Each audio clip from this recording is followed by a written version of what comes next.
Edom looks down at their armies, and they have their great warriors. They have their champions. Nobody as impressive perhaps as Goliath, but how is that encouragement? What happened to Goliath? So they have their mighty men. They have their great champions. They have their warriors. They have their peak physically fit men. And God says, nothing. It's nothing. They're nothing.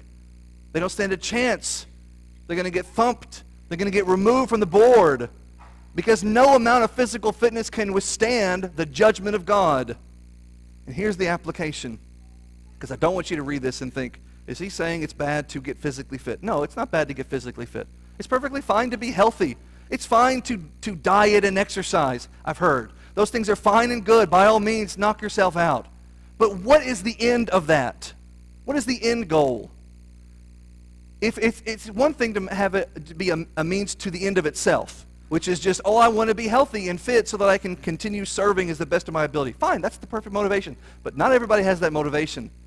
Because there is a huge subset of our culture that's trying to cheat death. If I can get to peak physical form, I can prolong my life 5, 10, 15 years. And you can. But I think we all know that person who's a chain smoker and morbidly obese and is living to be 97. Because that's just how life is. And the person who is at peak physical fitness is dead at 35 because things happen. But let's set the extremes aside.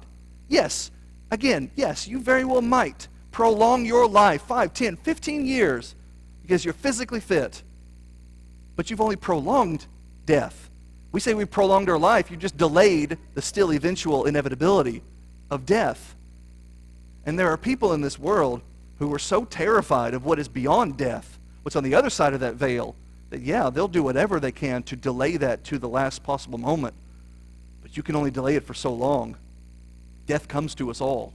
And even if you do happen to live until Jesus returns, then judgment is instant. Either way, you can only delay things for so long.